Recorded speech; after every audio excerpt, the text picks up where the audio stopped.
So the US is seeing a record number of people wanting to leave the United States. That number is at 21% of Americans. In the 1970s, that number used to be 4%. So it's a massive increase.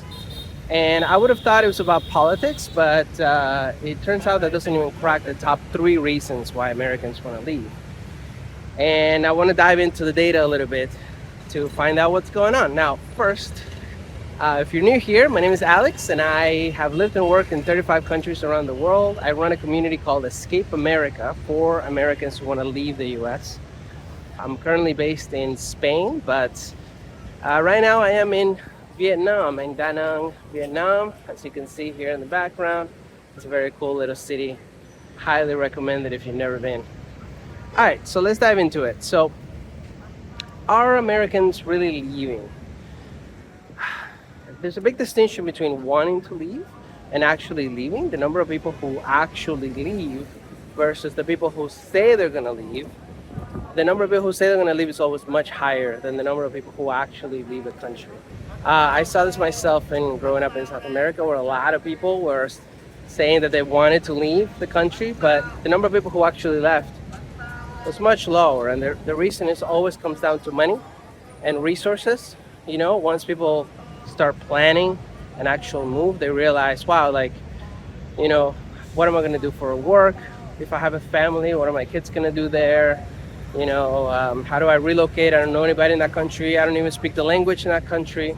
So all those things start adding up, and it starts becoming a much daunting task. And so the other aspect, of course, is just pure privilege, right? Like the ability to be able to pick up and move to whatever country you want is a pretty massive privilege. Usually it comes down to just money and economics. You have the resources to be able to do that.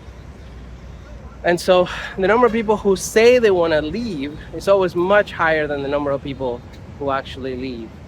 The number of people who will actually leave the United States, even if it's only 1 or 2% of the people who say they want to leave, that's still a massive consequence to the future of the United States.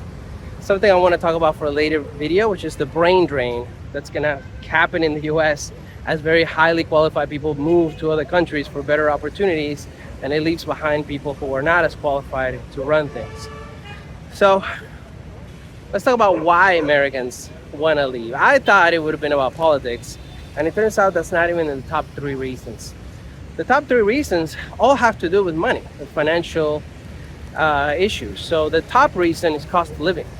And the other top two reasons are healthcare costs and quality of life, which are all related to cost of living. So they're all three are related to money.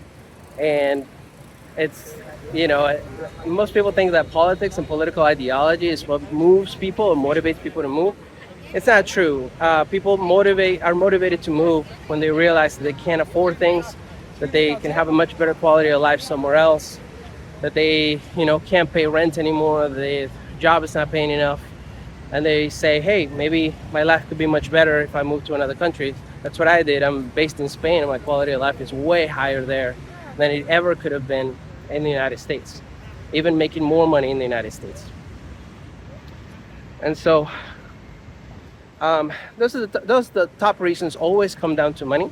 Of course, it's still related to politics, but not directly. You know, usually it's not the ideology that does it, but the actual wallet. So who actually wants to move? When you look at the stats, there's a massive discrepancy in men and women. So 40% of women between the ages of 15 and 44 want to leave the United States. Aside from the fact that that's a gigantic number, think about what that means for the future of the United States when almost half of the women in your country do not want to be there in the first place. That's a gigantic problem, and it's going to play out in the next decade or two. When you look at people under the age of 35, a whopping 51% of young people under the age of 35 want to leave the United States. Again, it doesn't mean they're all going to leave. It just means that a large percentage of people are not seeing a pathway to a stable, good, healthy, safe, affordable life in the United States. You know, somebody who's 30 years old right now is thinking, how am I gonna you know, how am I supposed to build a family? How am I supposed to have kids? How am I supposed to afford rent? How am I supposed to do all these things? And guess what? In other countries, it is possible and it is much easier to do that. So who is actually leaving? This is a really interesting question. So a lot of the people say they want to leave, but who is actually taking the steps to leave? And there are two categories of people who are actually leaving the United States. One is digital nomads, a category that I belong to. I've been working remotely for about 15 years or so. And in that time, I've lived and worked all over the world.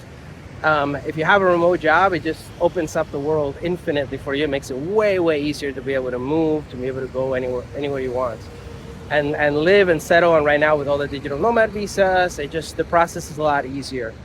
The other group that reliably has always wanted to move is retirees. And the number of retirees, American retirees who want to live abroad, has quadrupled in the last 30, 40 years. So what does it mean for you? I tell all my American friends, have a plan B, have a plan C. If you can get first start with a passport. Most Americans, over 50% of Americans don't even have a passport to be able to travel. The United States is not trending towards safety and stability and progress. The most likely path is that things will get worse before they get better. And so what I tell all my American friends is, please have a plan B and a plan C. Have a passport ready. And if you can't get a secondary passport, a lot of people have maybe parents from other countries, maybe grandparents from other countries, and they haven't realized that they could actually get nationality from that other country through their family member. If you can't do that, I encourage you to do that now, to do that first, just as a precaution, so that you can have at least 2 passports under your wing. Options, when things are really bad, options become gold. And that's what you want. You just want options. Obviously, join the Escape America group, which is my group. It's a little community I'm building of Americans who want to help other Americans move abroad. And there are a lot of things that ChatGPT will not be able to help you with, because there are a lot of little inconsistencies in the bureaucracy all over the world, where unless you know somebody who just did the process, you're just not going to know what you're supposed to do. I literally had a friend in Spain do a visa process, and they were like, I arrived at the office and they told me I had to pay this fee, and it was not listed anywhere online. Like, I followed all the instructors everywhere, ChatGPT, everything. It would not have shown up anywhere unless you knew somebody who was actually doing that process. So there's a lot of sharing of resources that happens. And I think that's the most valuable part. I think also from the emotional perspective, a lot of what I've seen holds people back from moving. It's just fear. It's not logistics. It's not practical stuff. It's the fear of the unknown, of jumping into, man, what am I going to do in this other country? Is this going to be right for me and my family? And having other people, other families, other couples, other individuals who are moving abroad and seeing their journey and them being able to talk about it just adds a lot of confidence for you to be able to act.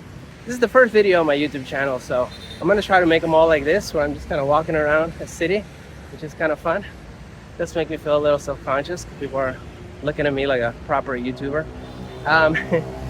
But whatever content you want to see, please let me know, because I'm going to be making a lot of videos this year. I really want to grow this community, so let me know, and I will see you in the next one. All right, bye.